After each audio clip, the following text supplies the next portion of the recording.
আল্লাহ রাব্বুল আলামিন বলেন, হুয়াল্লাযী খালাকা লাকুম মা ফিল আরদি জামিআ। তিনি সেই মহান সত্তা যিনি তোমাদের জন্য পৃথিবীতে যা কিছু আছে সব তোমার জন্য সৃষ্টি করেছেন, তোমার জন্য সৃজন করেছেন।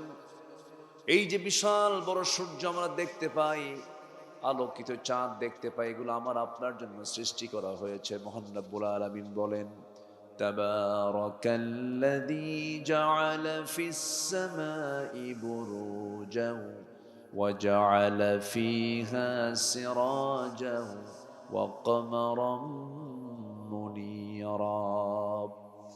وهو الذي جعل الليل والنهار خلفة لمن أراد أن يذكر أو أراد شكورا। তিনি সেই মহান প্রভু যিনি আকাশে গ্রহরাজি সুন্দর করে সেট করেছেন, তাতে রেখেছেন প্রদীপ্ত আলো, প্রদীপ্ত সূর্য এবং আলোকিত চাঁদ। চাঁদের যে নিজস্ব আলো নাই, সূরা ফুরকানে আজ থেকে ১৫০০ বছর আগে তথ্য আল্লাহ পাক জানায় দিলেন। চাঁদ অন্যের আলোতে আলোকিত হয়। ও কামারাম মুনিরা, আল্লাহ রাব্বুল আলামিন কত আগে জানান দিলেন। এরপরে বলছেন, তিনি তো সেই মহান প্রভু যিনি রাতকে দিনের স্থলাভিষিক্ত করে দিয়েছেন, খিলফা করে দিয়েছেন। এত বড় পরিচয় দেবার মতো মানুষ পৃথিবীতে কেউ নাই, একমাত্র কে? কেউ কি বলতে পারবে আমি আকাশ বানাইছি, সূর্যের মালিক আমি? কেউ কি বলতে পারবে? পারবে না। সকল ক্ষমতার মালিক কে? আসতে বলবেন না, কে? আল্লাহ। আল্লাহ রাব্বুল আলামিন বলেন, গোটা পৃথিবীর রাজত্ব আমার হাতে। তাবারাকাল্লাযী বিয়াদিহিল মুলকু ওয়া হুয়া আলা কুল্লি শাইইন কাদির। হুয়াল্লাযী খালাকাল মাউতা ওয়াল হায়াতা লিয়াবলুয়াকুম আইয়ুকুম আহসানু আমালান ওয়াহুয়াল আজিজুল গফুর। জোরে বলুন আল্লাহু আকবার। অতীব বরকতময় সেই মহান রব, যার হাতে গোটা পৃথিবীর রাজত্ব, মুলকিয়াত, সকল ক্ষমতার মালিক তো তিনি। তিনি সেই মহান প্রভু যিনি মৃত্যু সৃষ্টি করেছেন, জীবন সৃষ্টি করেছেন, এই জন্য যেন তিনি বুঝে নিতে পারেন, লিয়াবলুয়াকুম আইয়ুকুম আহসানু আমালা, যেন তিনি বুঝে নিতে পারেন তোমাদের মধ্যে কোন কোন বান্দাগুলো ভালো আমল করে যেতে পারে। মূল লক্ষ্য হলো, আমরা পৃথিবীতে থাকতে এসেছি না ফিরে যেতে এসেছি? ফিরে যেতে। ফিরে যাওয়া মানে আমরা ছিলাম, আমরা আবার সেই জায়গায় চলে যাব। কোথায়?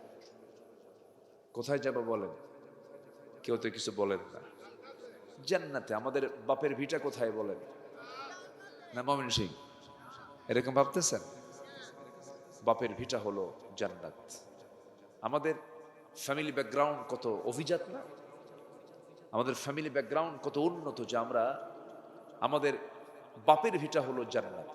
জোরে বলি সুবহানাল্লাহ। আমাদের আব্বা আম্মা জান্নাতের খাবার খেয়েছেন, আমরাও জান্নাতে গিয়ে খাবার খাবো। কেউ তো জোরে ইনশাল্লাহ বলেন না, কিন্তু মুখে যেন বিড়ি না ওঠে। জান্নাতের খাবার যেহেতু খাবো, ঠোঁটটা কালো বানায় লাভটা কি? একটু ভালো হয়ে হালাল খাবার খেয়ে, হালালকে হালাল জেনে, ওয়াহলালতুল হালাল ওয়াহাররামতুল হারাম ওয়ালাম আযিদ আলা যালিকা শাইআন আদখুলুল জান্নাতা ইয়া রাসূলুল্লাহ ক্বালা নাআম আও কামা ক্বালা আলাইহিস সালাতু ওয়াস সালাম। এক সাহাবী বলছেন, হুজুর আমি বেশি আমল করব না, আমাকে অল্প কিছু আমল দেন। তুমি কি আমল করতে চাও? সাহাবী বলছেন, ইদা সাল্লাইতুল মাকতুবাত ওয়া সুমতু রমাদান, আমি যদি ৫ ওয়াক্ত নামাজ পড়ি, মাকতুবাত ও সুমতু রমাদান, রমজান মাসের যদি রোজা রাখি, হালালকে হালাল জেনে হালাল জীবন গ্রহণ করি, হারামকে হারাম জেনে হারাম জীবনকে বর্জন করি, আদখুলুল জান্নাহ, আমি 4টা কাজ করতে চাই। হালালকে হালাল জানবো, হারামকে হারাম জেনে হারামকে বর্জন করবো, আমি কি জান্নাত পাবো? আমার রাসূল বলছেন, হ্যাঁ তুমি জান্নাতি। তাহলে আমরা জীবনটাকে আখিরাতমুখী বানিয়ে সুন্দর করে সাজিয়ে গুছিয়ে নেই, এত অস্থির হওয়ার দরকার নাই। আমরা তো জাস্ট একটা দুনিয়াতে এসেছি একটা ওয়েটিং রুমের মতো। নান্দাইল স্ট্যান্ডে দাঁড়িয়েছি, আমি যাব হলো ময়মনসিংহ যাব। এই যে আমি দাঁড়িয়ে আছি, দাঁড়িয়ে আছি কেন? বাস আসবে, উঠবো, চলে যাব। ওই জায়গাটা যেমন একটা ওয়েটিং রুম, একটা ওয়েটিং প্লেস, ঠিক দুনিয়াটা হচ্ছে একটা ওয়েটিং প্লেস, একটা ওয়েটিং রুমের মতো আছি, জাস্ট একটা হুকুম হবে, চলে যাব। আখিরাতের তুলনায় দুনিয়াটা এত ছোট, এত অল্প, যেটা ভাষায় বলা যাবে না, এত ছোট্ট দুনিয়া। দুনিয়ার শুরু আছে কিন্তু শেষ, দুনিয়ার শুরু আছে, শেষও আছে, কিন্তু আখিরাতের শুরু আছে অনন্ত, অনাদিকাল। আমাকে আপনাকে সে আখিরাতে অবস্থান করতে হবে। আমরা কি জান্নাত পেতে চাই না জাহান্নাম পেতে চাই? আমাদের কি দরকার, জাহান্নাম না জান্নাত? কি দরকার? জান্নাত দরকার। দরকার আছে কিনা বলেন? জান্নাত যদি দরকার হয়, কোরআনটাও শেখা দরকার। আমি প্রায় একটা শক্ত কথা বলি, মূর্খের জন্য জান্নাত নাই। আবার শিক্ষিত মানে বুঝবেন না যে বিসিএস ক্যাডার অথবা কামিল পাস, দাওরাই হাদিস পাস, অথবা পিএইচডি হোল্ডার, অথবা মাস্টার্স পাস, এটাও কিন্তু না।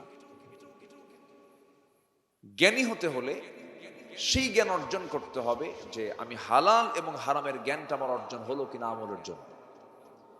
এই জ্ঞানটা, ন্যূনতম জ্ঞানটা সবার জন্য জানা কি বলেন তো? নফল, মুস্তাহাব, ওয়াজিব না ফরজ? ফরজ। তলাবু কাসবুল হালালি ফারিদাতুন আলা কুল্লি মুসলিম, সবার জন্য ফরজ। এই জন্য আমি প্রায় বলি যে মূর্খ, যে জানে না, সে জান্নাত পাবে কেমনে ভাই বলেন? জান্নাত কি এত সহজ? সারা সপ্তাহ নামাজ পড়ে না, শুক্রবারে যায়, আজান হয় 12টায়, মুসল্লি হাজির হয় 1:29:29 হাজির হয়ে, যখন খুতবা শেষ হয় না, ঘড়ির দিকে তাকায়, হুজুরের দিকে সন্ত্রাসীর মতো তাকায়। এরকম আছে না নাই বলেন তো? হুজুরকে চোখ রাঙ্গায় বলে, মোসাক্কেন হাইব্রিড জাতের 2.5 ইঞ্চি মোটা মুজিবর মার্কা। আছে না নয়? তাকায় বলে, বুঝাই হুজুর তাড়াতাড়ি নামাজ শুরু করে। নামাজ শুরু হয়ে গেল, ইমাম নামাজ পড়াচ্ছে। এখন এই মুসল্লি নিয়ত করতেছে, কি আল্লাহ ছাড়ে না, আমিও পারি না, আল্লাহু আকবার। নামাজটা কোনো মতো পইরা 7 দিনের নামাজের খবর নাই। এই আমল কইরা 10টা পৃথিবীর মতো একটা জান্নাত পাবেন, এত এইরকম আশা আমরা কেমনে করি? আমরা বলেন, 10টা পৃথিবীর মতো একটা জান্নাত আল্লাহ পাক দিবেন। দুনিয়ার একটা মিল ইন্ডাস্ট্রিজ করতে কত পরিশ্রম লাগে, দুনিয়ার কিছু টাকা পয়সা কামাই করতে কত শ্রম দিতে হয়, কত মেধা খাটাতে হয়। আর আল্লাহ তাআলা সর্বনিম্ন জান্নাত দিবেন 10টা পৃথিবীর মতো একটা জান্নাত। এই ঠাকঠুক কয়েকটা সেজদা মারলেই জান্নাত পাওয়া যাবে? জান্নাত পেতে হলে কাজ করতে হবে। আসো আমরা ধীরে ধীরে একটু আলোচনার গভীরের দিকে চলে যাই। আমাকে সময় দিচ্ছেন তো নাকি? কারো কোনো সমস্যা নাই তো? জোরে বলি ইনশাআল্লাহ। গ্রেটার ময়মনসিংহে আমার রাতের বেলা আজকের এই মাহফিলটাই, আর সুযোগ নাই, গোটা দেশে যেতে হয় তো। মাহফিল তো বন্ধই ছিল, মাহফিল তো করতে দেয়নি বিগত বরকতের সরকার, প্রোগ্রাম করতে দেয়নি, অনেক জায়গায় মাহফিল বন্ধ ছিল, করতে দেয় নাই। তো মাহফিল বলতে যেটা বোঝায়, বড় বড় মাহফিলগুলো বন্ধই ছিল। যাই হোক, একটা পরিবেশ আমরা পেয়েছি।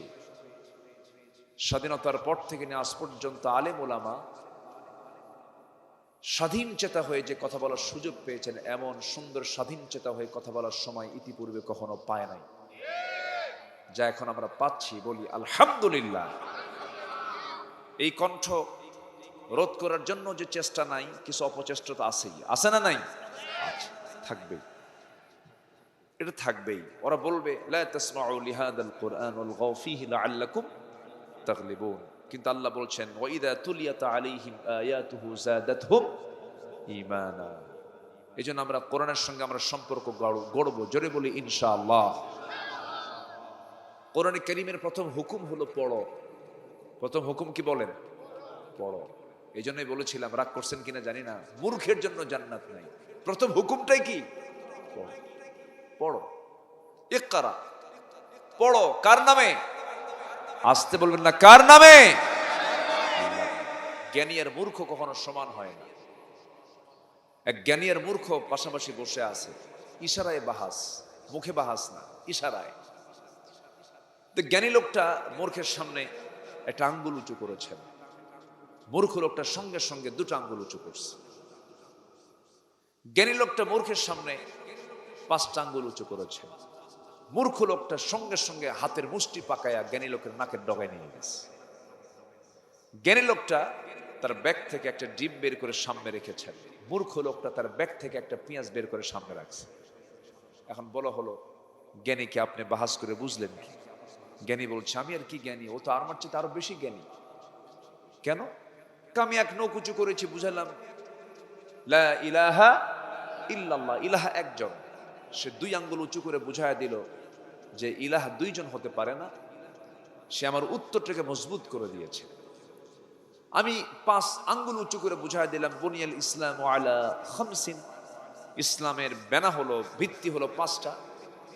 সে মুষ্টি পাকে আমার নাকের ডগায় নিয়ে এসে বুঝাই দিল 5টার বেশি 6টা বানালে তার নাক সোজা করে দেওয়া হয়।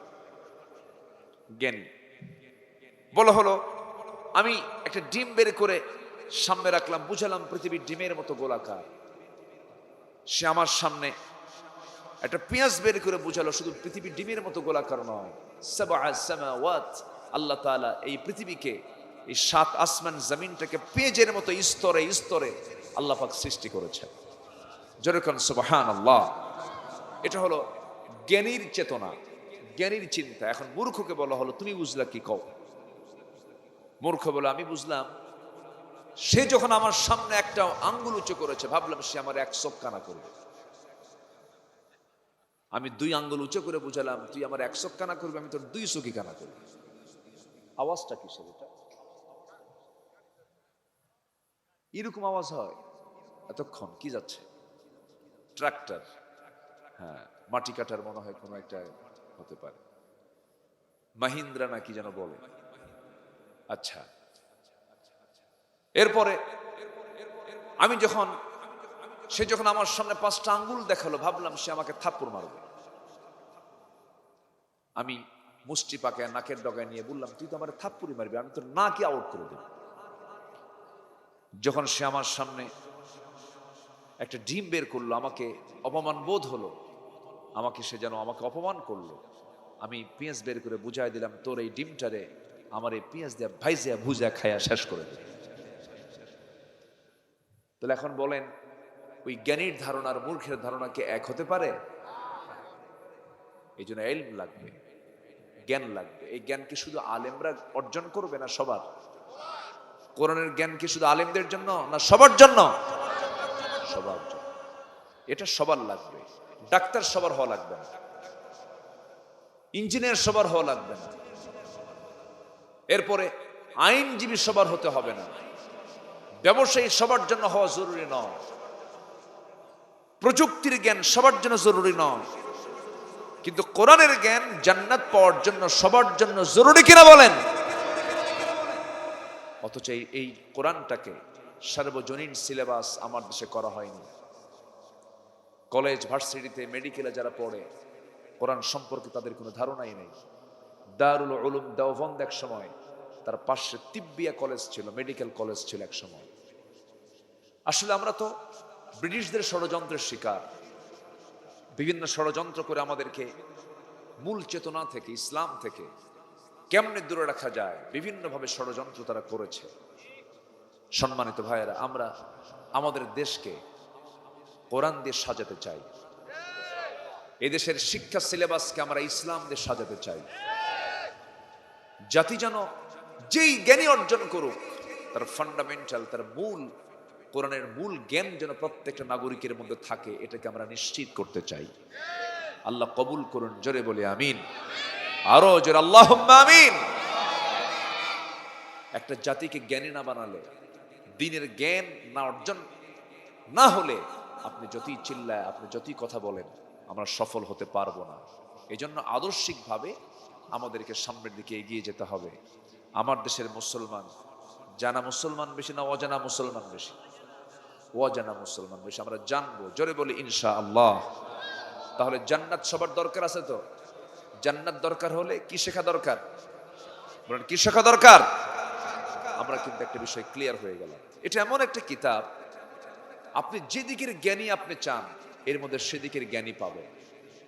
যেদিক থেকে গবেষণা করতে চান সেটাই আপনি পেয়ে যাবেন। বলেন আলহামদুলিল্লাহ। আল্লাহ রাব্বুল আলামিন সবকিছু বলে দিয়েছেন, এমন কোন সাবজেক্ট নাই যা এর মধ্যে বাদ পড়েছে। ফিজিক্স বলেন, কেমিস্ট্রি বলেন, জুলজি বলেন, মেডিকেল বলেন, সায়েন্স বলেন, সিয়াসিয়া বলেন, রাজনীতি বলেন, সমাজ বিজ্ঞান বলেন, যা চান আপনি এর মধ্যে পেয়ে যাবেন। যে দিক থেকে গবেষণা করবে তা সেটা এটা এর মধ্যে পেয়ে যাবেন। আমার বন্ধুগণ, আল্লাহ রাব্বুল আলামিন এর জন্য কোরআনের পরিচয় দিতে নিয়ে সুন্দর করে বলছেন, যারা পারেন ঠোঁট মিলিয়ে বলুন ইয়াসিন ওয়াল কুরআনিল হাকীম ইন্নাকা লামিনাল মুরসালিন আলা সিরাতিম মুস্তাকিম। কোরআন কি বিজ্ঞানময় কিতাব, জোরে কোন সুবহানাল্লাহ। সূরা ইয়াসিনের দাম এত বেশি কেন? আল্লাহ রাব্বুল আলামিন সূরা ইয়াসিনে সায়েন্স নিয়ে বেশি কথা বলেছেন, সূর্য নিয়ে, চন্দ্র নিয়ে, আকাশ নিয়ে, জমিন নিয়ে, সমুদ্র নিয়ে কথা বলেছেন। ওয়াশ-শামসু তাজরি লিমুস্তাকাররিল লাহা যালিকা তাকদীরুল আজিজিল আলিম। জোরে বলুন আল্লাহু আকবার। আরেক জায়গায় বলছেন লাশ-শামসু ইয়ানবাগি লাহা আন তুদরিকাল কমারা ওয়ালাল লাইলু সাবিকুন নাহার। বলুন ওয়া কুল্লুন ফি ফালাকিন ইয়াসবাহুন। জোরে বলুন আল্লাহু আকবার। এখানে কি কোনো ধর্মীয় কথা আছে বলেন তো? এই যে আয়াত দুটো বললাম, এখানে কিন্তু ধর্মীয় কোনো আলোচনা নাই। এখানে আল্লাহ পাক আকাশ নিয়ে কথা বলেছেন। প্রত্যেকটা সৃষ্টি তার নিজ নিজ কক্ষপথে পরিভ্রমণ করছে। তাহলে কেমন করে আপনি কোরআনটাকে শুধু ধর্মীয় কিতাব বলবেন? কোরআন তেমন তথ্য দিয়ে দেয়। বিজ্ঞান একবার বলে সূর্য না পৃথিবী ঘোরে, আবার বলে পৃথিবী না সূর্য ঘোরে, ওদের মাথায় ঘোরে। ওদের কি মাথায় ঘোরে? তথ্যের কোনো শেষ নাই। নিয়মিত বিজ্ঞান যে তথ্য দেয় তা পরিবর্তনশীল, পরিবর্তন হয়ে যায়। কিন্তু আজ থেকে ১৫০০ বছর আগে মহান রব্বুল আলামিন কত সুন্দর করে বললেন, সূর্য ঘোরে, চন্দ্র ঘোরে, গোটা পৃথিবীর সকল সৃষ্টিগুলো নিজ নিজ কক্ষপথে পরিভ্রমণ করছে। জোরে বলেন সুবহানাল্লাহ। আল্লাহ পাক সেই কালামে হাকিম আমাকে আপনাকে দিয়েছেন। আমি ছোট্ট মানুষ, পৃথিবীর অনেক দেশ সফর করেছে আলহামদুলিল্লাহ। যত সৃষ্টি আমার চোখে ধরা পড়েছে, যা দেখেছি আমি, এর মধ্যে সবচাইতে আমার কাছে আশ্চর্য না, শুধু অত্যাশ্চর্য মনে হয় এই কোরআনটা। আমি কাতার থেকে ফিরছিলাম দেশে, বিমান তো রাতে রওনা দিয়েছি, শেষ রাতের দিকে সকাল হয়ে গেল। আমি আকাশেই তখন সকাল দেখে আমি মেঘের উপরে সাদা মেঘ, চোখ পাড়তেছে না, এত বিশাল একটা মেঘের স্তর। ভাবলাম যে আল্লাহ, এই মেঘের কি কোনো ওজন আছে নাকি? অনেকক্ষণ চিন্তা ফিকির করলাম। পরে আমি একটু খুঁজে স্টাডি করে দেখি, বের করে দেখি যে আছে।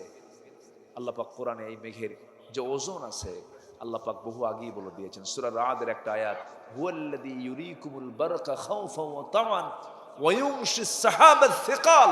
আল্লাহু আকবার বলেন। ওজন আছে।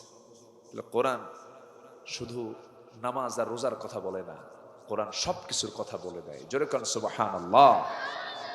এই জন্য কোরআন জানলে সবকিছুর জ্ঞান একটু একটু করে হলেও জানা হয়ে যাবে। আল্লাহু আকবার বলেন। সবকিছুর খোরাকের মধ্যে আছে না নাই? কোরআনকে যদি বলেন, কোরআন তুমি বলো তো, যারা রাষ্ট্রপতি হবে ওরা কোন আইনটা দিয়ে দেশ চালাবে, মনে হয় কোরআনের নাই। এগুলো বললেই তো আমরা আবার দোষী হয়ে যাই, হুজুর এগুলো নিয়ে ওয়াজ করেন কেন? আপনারা ওয়াজ করবেন আকাশ নিয়ে আর কবর নিয়ে, আর আমরা দুনিয়া চালাব। এই দিন আর বাংলার জমিনে নাই। আসতে কাবেন না, জোরে বলেন ঠিক কিনা? এটার দেশে নাই, এই জমিন আর হবে না। জোরে বলি ইনশাআল্লাহ। হুজুরদেরকে দেখতে চায় মসজিদের মাদ্রাসার মধ্যে, এখানে থাকেন, এখানে পড়ে থাকেন, আমরা মদ খাবো, আপনি দোয়া করে দিবেন। আমরা মদের দোকান দেবো, আপনি বরকতের জন্য দোয়া করে আসবেন। আমাদের জন্য রাখছে হলো দোয়া, আমাদের জন্য রাখছে কি? দোয়া। আকাম কুকাম করবে ওরা, আমরা করব দোয়া। আমাদেরকে মানুষ দেখতে চায় একটু ভিন্ন। অনেকদিন আগে এক মাহফিলে গেছি আমি, ছোট্ট একটা ছেলে 8 থেকে 10 বছর বয়স, আমার দিকে তাকায় আছে, খুব মন খারাপ, অপলক নেত্রে তাকায় আছে, চোখ ফালাচ্ছে না, পলক ফালাচ্ছে না। তো বললাম, বাবা তুমি আমাকে কি দেখো? বলতেছে, হুজুর আমি ভাবছিলাম হুজুররা ভালো, কিন্তু হুজুররা ভালো না তো। কেন? হুজুররা বিয়ে করে আবার বাচ্চাও হয়। কথা কি বুঝতেছেন আপনারা? মালি হাদা রাসূল ইয়ামশি ফিল আসওয়াক ওয়া ইয়াকুলু আত-তাআম। এটা কেমন রাসূল যে বাজারেও যায় আবার খাবারও খায়? আবু জেহেলরাও এই জাতীয় কথা বলতো, যেটি কেমন রাসূল বাজারেও যায় খাবারও খায়, রাসূল খাবে না, কিছু ফেরেশতার মতো থাকবে না। আলেমরা যেমন মসজিদের নেতৃত্ব দেবে, জগতের শ্রেষ্ঠ সন্তান আলেমরা সমাজ রাষ্ট্রের নেতৃত্ব দেবে। দেখলাম তো চোর বাটপাটদের দিয়ে দেখলাম, বিগত 16 বছর যারা ক্ষমতায় ছিল 28 লক্ষ কোটি টাকা দেশ থেকে পাচার করে নিয়ে দেশ থেকে পালায় চলে গেছে। দেখলাম। রাগ করতেছেন নাকি আপনারা? কষ্ট পাচ্ছেন? আমাদের দায়িত্ব আছে, কথা বলতে হবে। কথা না বললে আল্লাহ আমাদের জিহ্বা কেটে ফেলবে। কথা বলতে হবে তো। ওয়ালা তালবিসুল হাক্কা বিল বাতিল ওয়া তাকতুমুল হক, আছে না? আয়াত আছে না নাই? আমাদেরকে হক কথা বলতে হবে, কথাগুলো বলে যেতে হবে। সারা জীবন আপনারা বলতেন হুজুররাই তো এক নাই, বলতেন না আপনারা? বলতেন না? এখন হুজুরও তো প্রায় এক হয়ে গেছে। বলি আলহামদুলিল্লাহ। হয়েছে না? এক হয়েছে না? লম্বা টুপি, গোল টুপি, ফাটা জুব্বা, ফাটা পাঞ্জাবি, জুব্বা সব সমান হয়ে গেছে, অনেকটাই তো সমান হয়ে গেছে। মাশাআল্লাহ। আমরা আমাদের দূরত্বকে আরো কমাবো, জোরে বলি ইনশাআল্লাহ। আমাদের পরিচয় হুয়া সাম্মাকুমুল মুসলিমিন। মাসলাক যার যার থাক, সমস্যা নেই, কিন্তু আমরা ভ্রাতৃত্বের বন্ধনটা টিকে রাখি। ইন্নামাল মুমিনুনা ইখওয়া ফাসলিহু বাইনা আখওয়াইকুম ওয়াত্তাকুল্লাহ। আল্লাহ কি সুন্দর করে বলছেন, যেন দেখে দেখে দিচ্ছেন তোমরা ঠিক হও। নিজের পদ পদবি নিয়ে ভ্রাতৃত্বের মতো বন্ধনকে নষ্ট করতে গেলে বাতিল্লাহ তোমাদের মাথার উপরে চেপে বসবে। ইল্লা তানফিরু ইউআযিবুকুম আযাবান আলীমান ওয়া ইস্তাবদিল কওমান গায়রাকুম ওয়া লা তাদুররুহু শাইআ। ভ্রাতৃত্বের বন্ধনকে মজবুত করব, জোরে বলি ইনশাআল্লাহ। আরো জোরে বলি ইনশাআল্লাহ। কষ্ট পাচ্ছেন মনে হয় আপনারা? আল্লাহ কবুল করুন, জোরে বলি আমিন। আমি কাউকে গালি দেওয়ার জন্য আসিনি, কিন্তু হক কথা বললে তো এক পক্ষ মন খারাপ করবেই। কোরআনকে বলুন, কোরআন বলো তো, যদি কেউ ক্ষমতা পায়, রাষ্ট্র ক্ষমতা পায়, তারা কি করবে, কি কি আইনটা কার্যকর করবে? একটা আয়াত আছে, আল্লাহ রাব্বুল আলামিন বলেন, আল্লাযীনা ইম্মাক্কান্নাহুম ফিল আরদি আকামুস সালাতা ওয়া আতাবুস যাকাতা وأمروا بالمعروف ونهوا عن المنكر ولله عاقبة الأمور। জোরে বলুন আল্লাহু আকবার। আমি যাদেরকে রাষ্ট্রীয় ক্ষমতা দেব, তারা রাষ্ট্র ক্ষমতা পাওয়ার পরপরই আমি তাদেরকে পরামর্শ করছি, তারা 4টা আইন তারা সমাজে চালু করবে, রাষ্ট্রে চালু করবে। নাম্বার 1 হলো নামাজটাকে তারা পাশ করে নেবে। নামাজকে তারা রাষ্ট্রীয় পর্যায়ে কায়েম করে ফেলবে। প্রধানমন্ত্রীর পিছনে মন্ত্রী পরিষদ নামাজ পড়বে, প্রেসিডেন্টের পিছনে জনগণ নামাজ পড়বে, চেয়ারম্যানদের পিছনে মেম্বাররা নামাজ পড়বে, এসপির পিছনে ওসিরা নামাজ পড়বে। প্রত্যেকটা জায়গায় নামাজ কেন্দ্রিক নেতৃত্ব গড়ে উঠবে। আমার নবীজি যেদিন দুনিয়া থেকে বিদায় নেবেন, তার কয়েকদিন আগে রাসূল জামাতে নামাজ পড়তে পারছিলেন না। আমার নবীজি বলছেন, আয়েশা, আমার বুঝি জামাতে নামাজ আদায় আর হবে না, আমার মুসাল্লায় তোমার বাবা আবু বকরকে আমার মুসাল্লায় দাঁড়ায় নামাজের দায়িত্ব পালন করতে বলো। কি বুঝায় দিলেন? আমার পরবর্তী নেতৃত্ব আমার আবু বকর পালন করবে। যে নামাজের নেতৃত্ব দেবে সেই রাষ্ট্রের নেতৃত্ব দেবে। কথা ক্লিয়ার? কথা বোঝা যায় তো নাকি? জোরে বলি ইনশাআল্লাহ। সম্মানিত ভাইয়েরা, একটু মনোযোগ দিয়ে কথাগুলো শুনি আমরা। সবাই আমাকে সময় দিচ্ছেন তো নাকি? একটু উঠতে দেরি হলো, আরেকটু আগে উঠতে পারলে খুব ভালো হতো। আমি এসেছি অনেক আগে। আমি এশার নামাজেরও আধা ঘন্টা 40 মিনিট আগে চলে আসছি। আমার কাছে খুব চুজ টাইম হলো আলোচনার জন্য 10টার মধ্যে মাহফিল শেষ করে দেওয়া, কিন্তু পারি না। এই ময়মনসিংহে ওই মুক্তাগাছে এক মাহফিল আসছিলাম কয়েক বছর আগে। আমি 8টায় গেলাম, বললো হুজুর কম্বল বালিশ দিলাম, খাইয়ে দেয় ঘুমান। তো বললাম তুলবেন কখন? গত বছর প্রধান বক্তা যে সময় উঠছে তার 1 ঘন্টা আগে। আমাকে ডাক দিল মাত্র রাত 3টায়। রাত কয়টায়? 3টায়। কি বলবো? বললাম যে এত হুজুর, গত বছর 1 ঘন্টা পরে উঠাইছিলাম, এবছর 1 ঘন্টা আগে আপনাকে উঠাচ্ছি। মঞ্চে গিয়ে দেখি প্রচুর কুয়াশা, মানুষ দেখা যায় না, কেউ শুয়ে আছে। এক একটার চোখের দিকে তাকায় মনে হয় 3 মাস ঘুম নাই। ঘুমন্ত জাতির সামনে আপনি বলবেনটা কি বলেন? সম্মানিত ভাইয়েরা, সেদিক থেকে তো অন্তত আমরা ভালোই আছি। বলি আলহামদুলিল্লাহ, জোরে বলি আলহামদুলিল্লাহ। গতকালকে পাবনায় মাহফিল ছিল, আমাকে উঠায় দিছে রাত 2টার দিকে।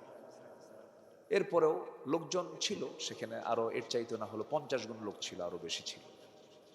আছে আবার কিছু কিছু এলাকার মানুষ আবার রাত জেগে জেগে ওয়াজ শোনেও, আছে কিছু কিছু কালচার আছে। তবে উত্তম হলো সুসময়ে আলোচনা শেষ হয়ে যাওয়া।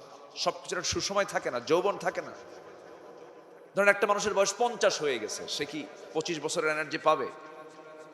চোখে কম দেখে, হাত শক্তি কমে যায়, চামড়া কুচকে যায়। তো মাহফিলের একটা মূল যৌবন কাল হলো বড় জোর 8টা থেকে 10টা। সেই যৌবন কাল পার করে আমরা উঠি বুড়া কালে। আমরা উঠি কোন কালে? বুড়া কালে। সেই সময় আলোচনা শোনার মতো যে ক্যাচিং, যেটা মানে শোনার যে শক্তিটা, মেমোরি, এটা যে নেবে, এই কার্যকরী ক্ষমতাটা ঘুমন্ত অবস্থায় থাকে না। এই সময় ধারণ ক্ষমতা একটু দুর্বল হয়ে যায়। এই জন্য আমরা সুসময়ে সব কাজগুলো করব। জোরে বলি ইনশাআল্লাহ। তো বড় বড় যে মাহফিলগুলো, যেগুলো বড় মাহফিলগুলো, এগুলো আগেই শেষ হয়ে যায়। যেরকম প্যারেড ময়দানের মাহফিল আমি গত বছর করেছি, এশার নামাজ শেষ, মাহফিলও শেষ। এটাই কিন্তু সবচেয়ে উত্তম হয়। ঘুম হয়, ফজর হয়, ব্যবসা হয়, বাণিজ্য হয়, চাকরি বাকরি সবই হয়।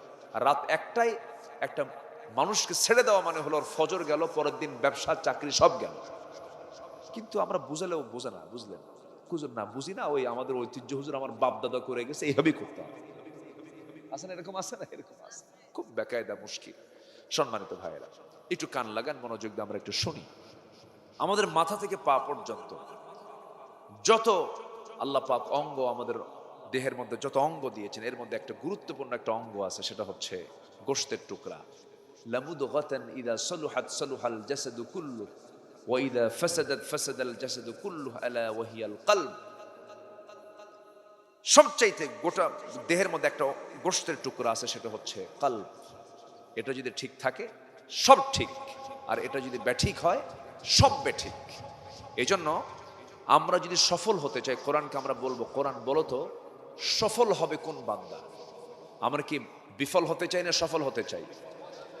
পাশে যিনি উস্তাজ বসে আছেন, উনি ওনার বয়ান শুরু করেছেন সূরা মুমিনুন দিয়ে।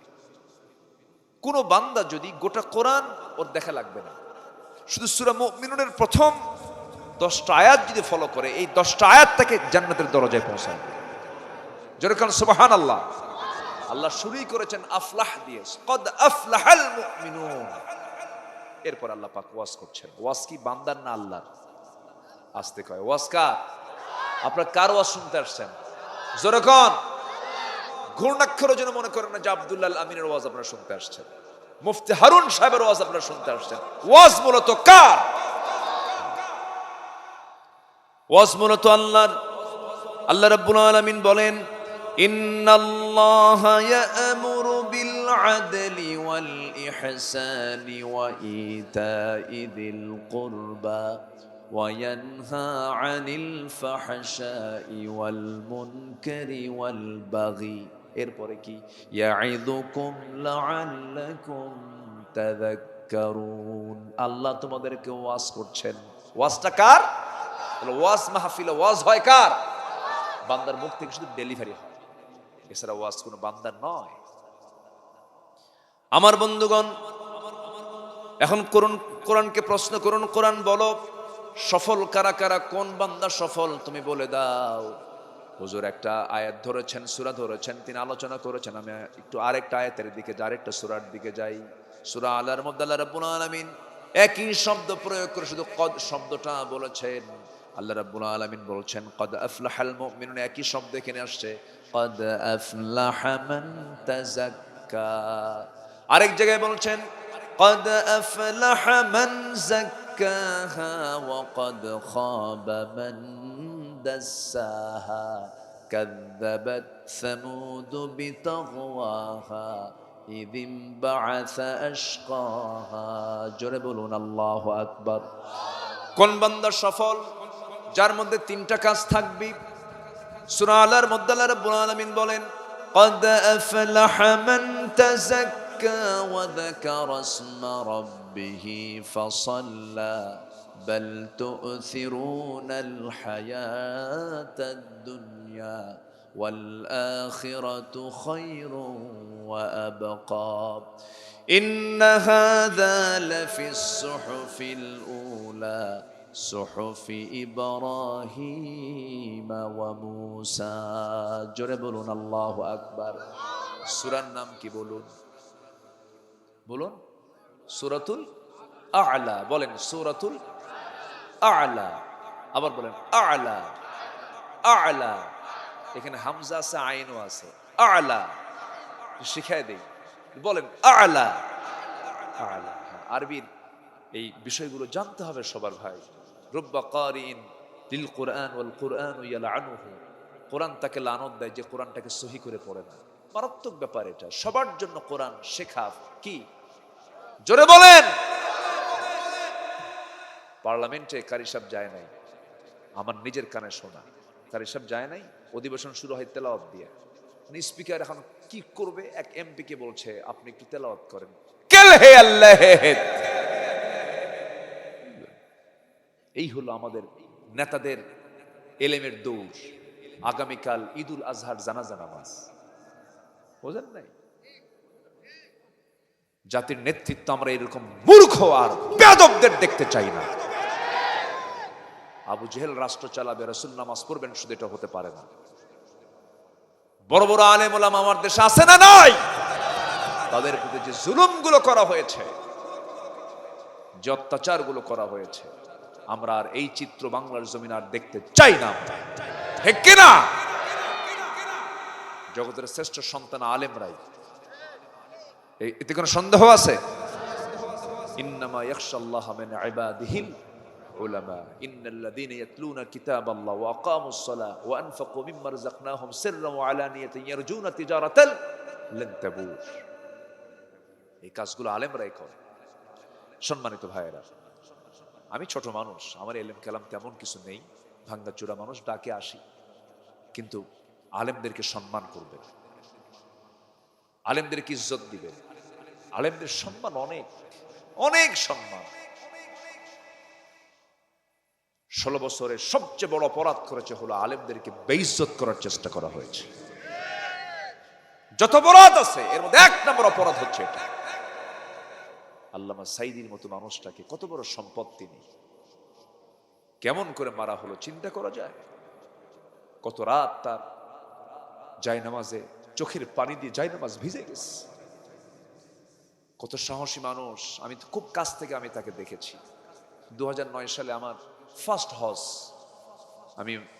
ফার্স্ট আমার হজের সফর। 2009 সালে আল্লামা সাইদ রাহিমাহুল্লাহ তার শেষ হজের সফর ছিল। আর যেতে পারেননি, যেতে দেয়নি তো। রয়্যাল গেস্ট হয়ে সৌদি আরব তাকে দাওয়াত দিয়েছে, রয়্যাল গেস্ট হয়ে তিনি হজে গিয়েছিলেন। উনি কিন্তু কাবা শরীফের ভিতরেও ঢুকেছেন, গেস্ট হয়ে তিনি ঢুকেছিলেন। তিনি রয়্যাল গেস্ট হয়ে গেলেন। আমরা তাকে বললাম, হুজুর আমার দেশের অবস্থা তো খারাপ, ট্রাইব্যুনাল গঠন হচ্ছে, আপনার মামলার প্রস্তুতি হচ্ছে, আপনি যাবেন না। উনি মুস্কি হাসি মেরে বললেন, আমার দেশের মানুষ মজলুম থাকবে আর সাইদি পালায়া থাকবে, এই চরিত্র সাইদি নিয়ে চলে না।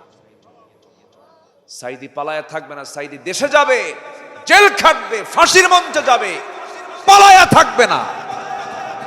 দেশে ফিরেছেন, ফেরেন নাই? ফিরেছেন, জেল খেটেছেন। একটা দিন তার চোখ দিয়ে পানি বের হয়নি। জাতিকে হাসি দিয়েছেন, জাতি যেন উৎসাহ নিয়ে থাকে, হতাশ হননি। শেষ বিদায়টা তিনি নিয়েছেন জাতির সামনে হাসি মুখে। আমরা কেঁদেছি, উনি হেসেছেন। ঠিক কিনা বলেন? এই মহান ব্যক্তিত্বকেও শেষ পর্যন্ত দিল্লির প্রেসক্রিপশনে হত্যা করা হয়েছে। আল্লাহ ছাড় দেন, ছেড়ে দেন না। উনি বলেছিলেন, গাছের গোড়ায় নাড়া দেব, মামু বাড়ি দিল্লি গিয়ে পড়বা।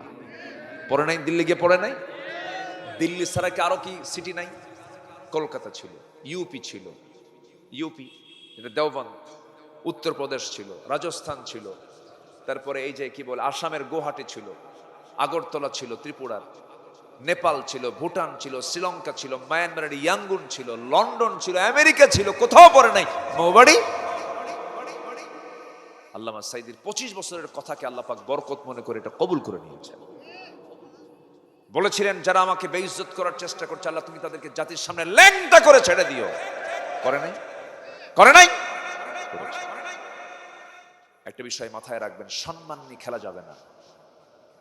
সম্মান নিয়ে খেলবেন, আল্লাহ পাক আপনাকে বেইজ্জত করবেন। কষ্ট পাচ্ছেন মনে হয়, একটু বেশি কথা বলে ফেললাম। কষ্ট পেলেও কিচ্ছু করার নাই ভাই, আমরা তো ভালো ছিলাম না, আমাদেরকে ভালো রাখে নাই তো। আমাকে 2018 সালে গ্রেফতার করে থানায় জমা করল। ওসি আমার দিকে তাকানোর সাহসই পায় না। মানুষ তো, কোনো দোষ নাই, এমনি ধরলে কি ভাল লাগে? ওসি আমার দিকে তাকায় বলে, হুজুর মাফ করে দিয়ে। বললাম, ধরলেন কেন? মাফ করব মানে? বলছে, হুজুর কি করব, চাকরি তো বাঁচাতে হবে, খুব চাপ ধরছি।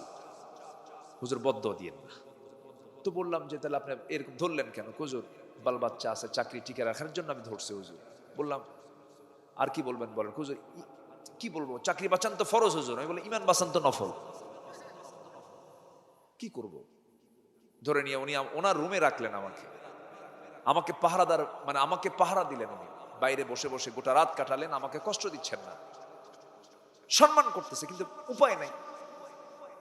কোর্টে চালান দিয়ে দিল। কোর্টের বিচারক আমার দিকে তাকায়, জিব্বায় কামড় মেরে বলে, হুজুরে ধরলো কারা? সেও চেনে।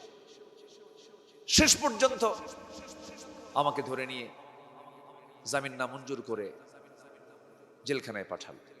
আমি ভাবলাম, যাক ধন্যবাদ, একটা সুন্নত আদায় হলো। ঢুকলাম ভিতরে, ঢুকি দেখে এক মুরব্বী চাচা আমার দিকে তাকায় সালাম দিয়ে বলে, হুজুর আপনি জেলখানায় ঢুকলেন, খুব খুশি হলাম। তো বললাম, জেলখানায় ঢুকলে কেউ খুশি হয় চাচা?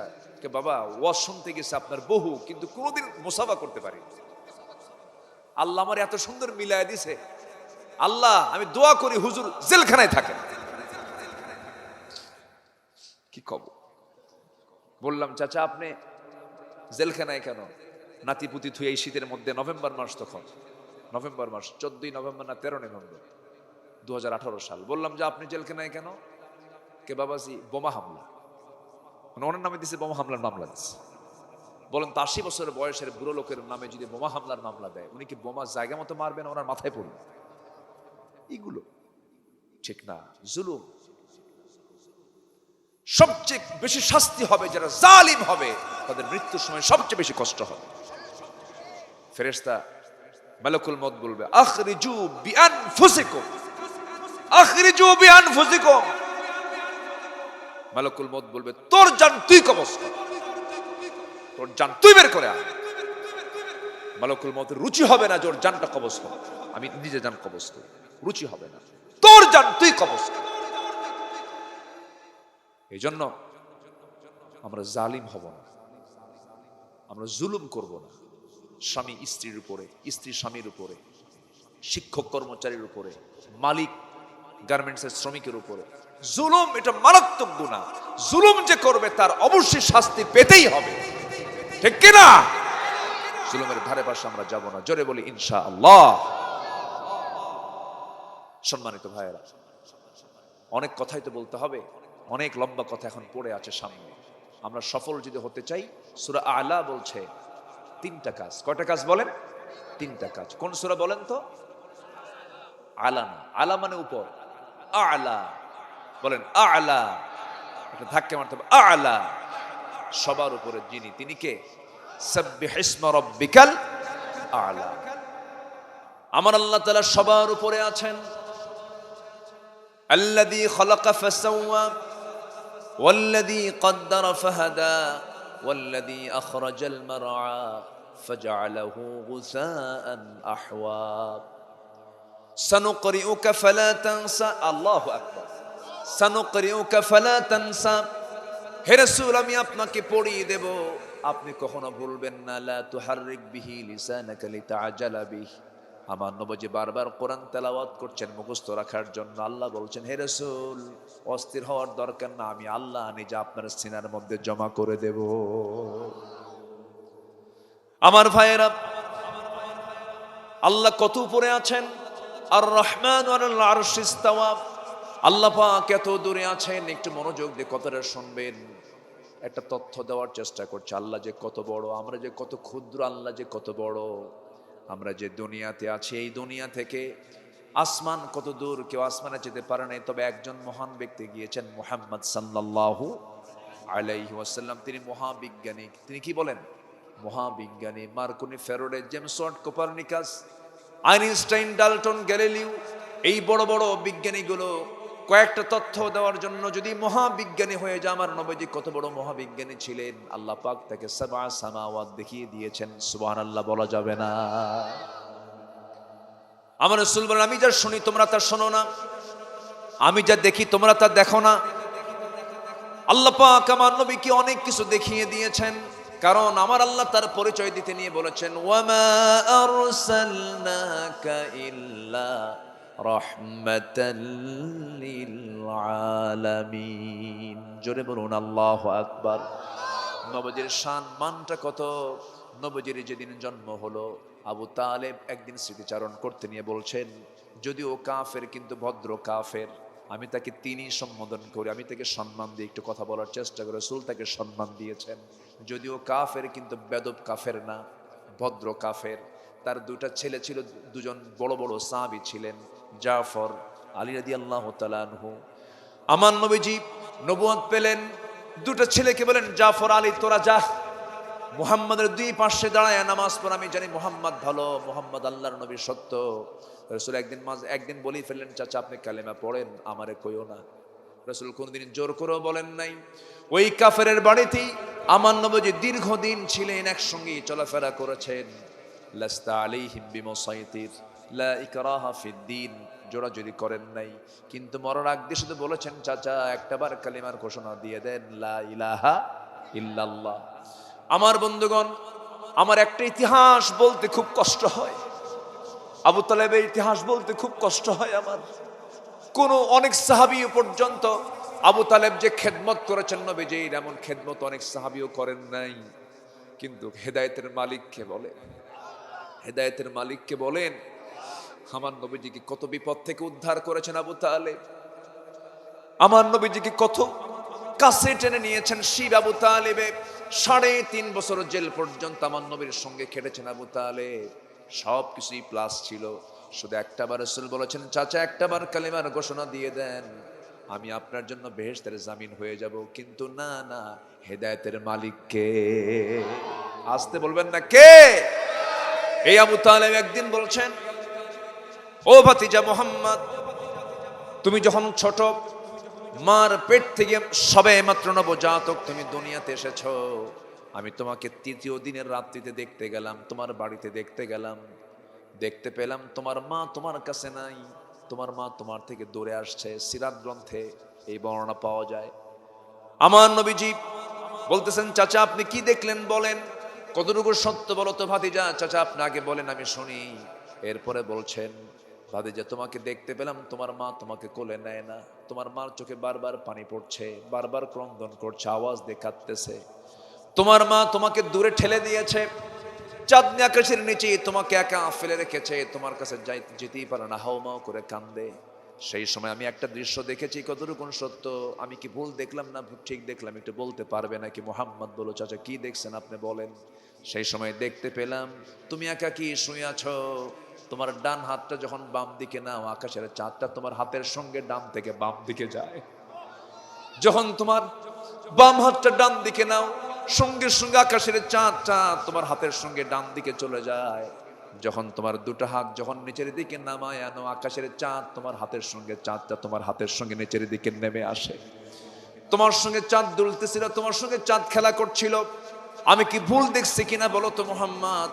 আমার নবীজি কেঁদে কেঁদে বলছেন, চাচা, আমার মার তো কপালে স্বামী ছিল না, খুব ক্ষণকালের জন্য স্বামী দুনিয়া থেকে বিদায় নিয়েছেন। আমার বাপ জন্মের আগেই দুনিয়া থেকে বিদায় নিলেন। আমার মা যখন আমাকে প্রসব করলেন, প্রসব করার সঙ্গে সঙ্গে আমার মায়ের কষ্টের পরিমাণটা বেড়ে গেল, কারণ সন্তান ভূমিষ্ঠ হওয়ার পর সন্তানটা যার কোলে তুলে দেবেন মা, সেই লোকটা তো দুনিয়াতে নাই। বুকটা খান খান করছিল, আমাকে নিতে নিয়ে মার বড় কষ্ট হয়, আমাকে নিতে পারছেন না আমার মা, তার কষ্টের পরিমাণটা বেড়ে যাচ্ছে, স্বামী হারা বিধবা আমার মা। কিন্তু সেই মা আমি কোলে থাকতে পারছি না, আমাকে একা রেখে দিয়েছেন। কিন্তু মহান রব্বুল আলামিন আমার একাকিত্ব দূর করার জন্য ওই রাত্রিগুলোকে আকাশের চাঁদ আমার জন্য মহান রব্বুল আলামিন খেলনা বানায়া দিয়েছে। জোরে বলি সুবহানাল্লাহ। আমার ভাইরা, সেই নবীজি আমার কত সম্মানের নবী, কত বরকতের নবী। এই যে আল্লাহ রাব্বুল আলামিনের বড়ত্ব প্রকাশ করতে আমি ওই দিকে চলে গিয়েছিলাম। সাব্বিহিসমা রাব্বিকাল আ'লা, সবচেয়ে বড় তিনি, যিনি সবার উপরে, তিনি আমার কে? আল্লাহ তাআলা। আল্লাহ কত দূর? আল্লাহ এমন দূরে, এই যে আসমান দেখতে পাচ্ছি আমরা, এই আসমান যদিও আমরা দেখতে পাচ্ছি, কিন্তু আসমানকে আমরা ছুঁতে পারি নাই, এত দূর। আমরা কি করতে পেরেছি? নীল আর্মস্ট্রংরা 6 জন মিলে তারা চাঁদে গিয়েছে, বিজ্ঞানীরা শেষ পর্যন্ত মঙ্গল গ্রহে গিয়েছে, সফর তাদের শেষ হয়েছে, এর বাইরে আর যেতে পারে নাই। কিন্তু এই বিজ্ঞানীগুলো যদি চিন্তা করে, চাঁদ দেখলাম, মঙ্গল গ্রহ দেখলাম, সূর্য দেখতে যাব, সূর্য দেখার মতো ক্ষমতা মানুষের নাই, কারণ সূর্যের আভ্যন্তরীণ যে তাপমাত্রা, মানুষ পুরো সারকার হয়ে যাবে। 15 মিলিয়ন ডিগ্রি সেলসিয়াস তাপমাত্রা। এই তাপমাত্রায় কেমন করে মানুষ সেই সূর্যের কাছে যাবে? তবে হ্যাঁ, মানুষ যদি চিন্তা করে একটু, চাঁদের দেশ দেখলাম, মঙ্গল গ্রহ দেখলাম, তারকার দেশ দেখতে যাব, তারকা দেখতে যাব, তারকা দেখতে যদিও ছোট, পৃথিবীতে যত আমরা আকাশে যত নক্ষত্র দেখি, আকাশে যে চাঁদ সূর্য দেখতে পাচ্ছি, সবচাইতে বড় হলো তারকা। সবচেয়ে বড় কি বলেন? তারকা। অসংখ্য তারকা, বিমাসাবিহ, ওয়ালাকাদ যায়্যানাস সামাআদ দুনিয়া বিমাসাবিহ। অসংখ্য তারকারা যদি আল্লাহ রাব্বুল আলামিন আকাশকে সুসজ্জিত করেছেন, ডেকোরেট করেছেন, তারকারা দেশে যদি কোনো বান্দা যেতে চায়, বিজ্ঞান বলছে পৃথিবীর কোনো যানবাহন দিয়ে চলবে না, রকেট কপ্টার দিয়ে হবে না, তাকে যেতে হবে নভোযান নিতে হবে। নভোযান যেটা শুধু নভ সফরের জন্য ব্যবহৃত হয়, রকেট জাতীয় নভোযান নিতে হবে তার। অ্যাপোলো 11 হলো সর্বশেষ লেটেস্ট নভোযান, যার ঘন্টার গতি হলো 39,000 কিলোমিটার। 39,000 কিলোমিটার বেগে যদি কোনো ব্যক্তি রওনা দিয়ে দেয়, পৃথিবীর সবচেয়ে নিকটবর্তী তারকার নাম হলো প্রক্সিমা সেন্ট্রাই, সবচেয়ে নিকটবর্তী তারকা। এই প্রক্সিমা সেন্ট্রাই যেতে তার এই দুনিয়া থেকে 39,000 কিলোমিটার বেগে পার আওয়ার যেতে সময় লাগবে হলো 1,15,000 বছর মাত্র। যাবেন কারা কারা? হাত তোলেন, বলেন। বাঁচবো কয়দিন, যাব কোন দিন? 1,15,000 বছর যদি যেতে, পৃথিবীর সবচেয়ে নিকটবর্তী তারকার দেশে যদি যেতে এত সময় লেগে যায়, কত দূরের পথ। সে আরশে আজিমটা কত দূরের পথ। আসমান পেলাম না, এরপর আরেকটা আসমান, এরপর আরেকটা আসমান, এরপর আরেকটা আসমান। এই আসমানের চাইতে পরের আসমানটা আরো বড়, তারপরের আসমানটা আরো বড়, তারপর আসমানটা আরো বড়। সপ্তম আসমানের উপরে হলো সিদরাতুল মুনতাহা। এরপর হলো আমার আল্লাহ তাআলা আরশ আজিম। আল্লাহ বলছেন বান্দারে, সাবআতু ইযিল্লুহুমুল্লাহু ফি যিল্লিহি ইয়াউমা লা যিল্লা ইল্লা যিল্লুহু, ইমামুন আদিলুন, শাবুন নাশা ফি ইবাদাতিল্লাহ, রাজুলুন কলবুহু মুআল্লাকুম বিল মাসাজিদ। আল্লাহ তাআলা বলেন, হাদিসে কুদসিতে এসেছে, 7 শ্রেণীকে আমি আরশ আজিমের ছায়ে জায়গা দেব। চিন্তা করে দেখুন কি অফার আল্লাহ পাক দিচ্ছেন। আমি আপনি কোনোদিন আমার নিজস্ব যানবাহনে যেতে পারবো না। আল্লাহ বলছেন 7টা গুণ অর্জন করবি, 7 শ্রেণীর মধ্যে তোর নামটা লিখে ফেলবি, আমি আল্লাহ নিজে তোকে স্পেশাল মেহমান করে আমার আরশ আজিমের ছায়ে তোকে জায়গা দিয়ে দেব। যেদিন কোনো ছায়া থাকবে না আরশের ছায়া ছাড়া, সে আরশ আজিমের ছায়ায় আমি তোকে জায়গা করে দেব। জোরে বলি সুবহানাল্লাহ। আমার বন্ধুগণের মধ্যে কোন বান্দাকে আরশ আজিমের ছায়ে জায়গা দিবেন? এর মধ্যে একটা শ্রেণী হলো রাজুলুন কলবুহু মুআল্লাকুম বিল মাসাজিদ, যার দিলটা সর্বক্ষণ মসজিদের সঙ্গে লটকানো থাকে। আজান হবে কখন, যাব কখন, আজান হবে কখন, যাব কখন, আজান হবে কখন, যাব কখন। এই দিলটা আল্লাহ পাক বলছেন আমি আরশ আজিমের ছায়ে জায়গা করে দেব। জোরে বলি সুবহানাল্লাহ। নামাজটা কার হক? আস্তে কবেন না, কার হক? যাকাতটা কার হক? যাকাত বান্দার হক। অফি আমওয়ালিহিম হাক্কুল লিসাইলি ওয়াল মাহরুম, ইন্নামাস সাদাকাতু লিল ফুকারা ওয়াল মাসাকিন।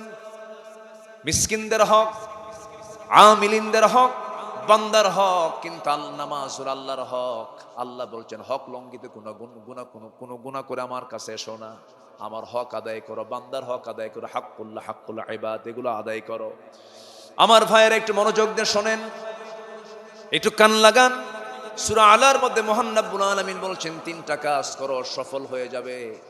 আজকে ওস্তাদ বলেছেন 7টা কাজ করো সফল হয়ে যাবে। তাহলে মোট কয়টা হলো বলেন? 10টা। ওনার সূরার মধ্যে আছে হলো 7টা, এই সূরার মধ্যে আছে কয়টা? 3টা। মোট হলো কয়টা বলেন? এই জন্য আলোচকদের আলোচনা শোনা দরকার, শুনলে এলেম বাড়ে। উনি যখন কথা বলছিলেন আমি ভাবতেছিলাম, আমি আসতে চাচ্ছিলাম না। কই কমিটির ভাইরা কোথায়? আমি বললাম যে উনি একটু আলোচনা করুক না, আমি একটু আস্তে আস্তে যাই। এক একটা ফুলের এক একটা কি ঘ্রাণ থাকে, সবার আলোচনাই সুন্দর। বলি আলহামদুলিল্লাহ। আলোচনা কি কোনো বান্দার না, আল্লাহর আলোচনা, আল্লাহর কথা। 3টা কাজ, কোন বান্দা 3টা কাজ করলে পর আল্লাহ রাব্বুল আলামিন নিজে ঘোষণা দিচ্ছেন সেই বান্দাটা সফল। আবার সূরা বাকারার শুরুতে যান, সেখানে 5টা কাজ আল্লাহ রাব্বুল আলামিন বলছেন, আল্লাযীনা ইউমিনুনা বিল গায়বি ওয়া ইউকিমুনাস সালাহ ওয়া মিম্মা রাযাকনাহুম ইউনফিকুন والذين يؤمنون بما أنزل إليك وما أنزل من قبلك وبالآخرة هم يوقنون أولئك على هدى من ربهم সবাই বলুন أولئك على هدى من ربهم وأولئك هم মুফলিহুন। জোরে বলুন আল্লাহু আকবার। 5টা কাজ যারা করবে সূরা বাকারার শুরুতে, তারা সফল হয়ে যাবে। যারা কি করবে? অদৃশ্যকে বিশ্বাস করবে, যা দেখা যায় না। আল্লাহকে দেখা যায় না, আল্লাহকে আমরা বিশ্বাস করে নিয়েছি দেখে না, না দেখে। কিন্তু আল্লাহকে আমরা দেখব জান্নাতের ভিতরে। জোরে বলি ইনশাআল্লাহ। আল্লাহ দেখতে কার মতো? তার মতোই। ঠিক আছে না? ঠিক আছে না? আমরা আল্লাহকে দেখব জান্নাতে গিয়ে তৃপ্তি সহকারে। জান্নাতের সবচাইতে বড় সারপ্রাইজ হবে আল্লাহ নিজে বান্দার সঙ্গে সাক্ষাৎ করবেন। আল্লাহ নিজেই বলছেন ফামান কানা ইয়ারজু লিকা, দেখছেন না? ফামান কানা ইয়ারজু লিকা রাব্বিহি ফালইআমাল আমালান সালিহান ওয়ালা ইউশরিক বিইবাদাতি রাব্বিহি আহাদা। আমার সঙ্গে সাক্ষাৎ করতে চাস? শিরিক না করে আয়, আমার সঙ্গে নেক আমল করে আয়, আমি তোর সঙ্গে সাক্ষাৎ করবো। জোরে কান সুবহানাল্লাহ। আল্লাহকে আমরা সবচেয়ে বেশি ভালোবাসবো। আল্লাযীনা আমানু আশাদ্দু হুব্বান লিল্লাহ।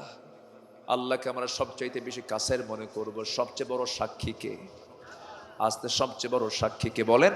আল্লাহ তাআলা। আমার বন্ধুগণ, আল্লাহর সঙ্গে সাক্ষাৎ আমরা অবশ্যই করব, নেক আমল করে যাব। আল্লাহ বলছেন বান্দা সফল হতে হলে আমাকে না দেখি তোকে বিশ্বাস করতে হবে। এই দুনিয়াতে আমাকে জান্নাতে গিয়ে দেখবি, যেরকম সুবহানাল্লাহ। একজন নবী আল্লাহকে দেখতে চেয়েও দেখতে পান নাই, কিন্তু দেখতে গেছেনও তাও পারেন নাই। সেই নবীর নাম কি বলেন? ওরে সব তো বড় বড় ওয়াইজ, সবাই তো জানেন, মাশাআল্লাহ। বলি আলহামদুলিল্লাহ। আমার দেশের লোকদের ওয়াজ মুখস্থ, আলহামদুলিল্লাহ, কিন্তু হুজুর সুন্দর করে ওয়াজ শুনে চোখের পানি ফেলে ফেলে কান্দে, কিন্তু বলে হুজুর হুজুর পানি ঠান্ডা। হুজুর পানি কি? নামাজ পড়ে না। আমার বন্ধুগণ,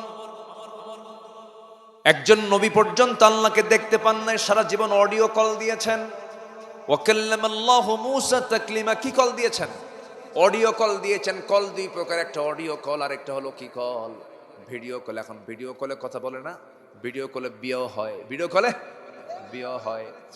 অডিও কল সারা জীবন দিদি দিদি, হঠাৎ করে একদিন মূসা বলছেন আল্লাহ ভিডিও কল দেব। কি কি কল দেব? ভিডিও কল দেব। আল্লাহ বলছেন লান তারানি, ভিডিও কলের অপশনই নাই, লান তারানি, কখনো আমাকে দেখতে পাবে না। তিনি বলছেন না আল্লাহ আমি তোমাকে দেখবই। তুর পাহাড়ে আসো। তুর পাহাড়টা ছিল তার বাড়ি থেকে বেশ কিছু দূরে। এবার তিনি মুস্কি হাসি মেরে বলছেন আল্লাহ আশেপাশে পাহাড় ছিল, কোনোটার নাম নিল না, তুর পাহাড়ের নাম নিলা। আমি কিন্তু কম নই আল্লাহ, আমি তোমাকে ভালোবাসি, তুর পাহাড়ি তোমাকে দেখতে যাব। আল্লাহু আকবার বলেন। ওয়াত্তিন ওয়াজ্জাইতুন وطور سينين وهذا البلد الأمين।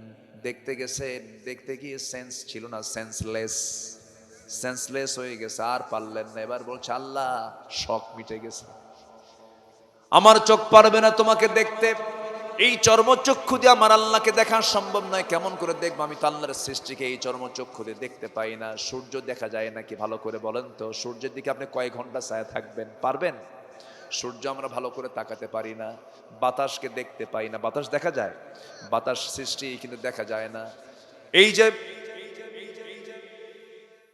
আরো কিছু সৃষ্টি, ইথারকে দেখা যায় না, বাতাসকে দেখা যায় না। বিজ্ঞানী নিউটন আবিষ্কার করেছেন কি তথ্য জানো? বিজ্ঞানী নিউটন যেটা মাধ্যাকর্ষণ শক্তি, কি বলেন?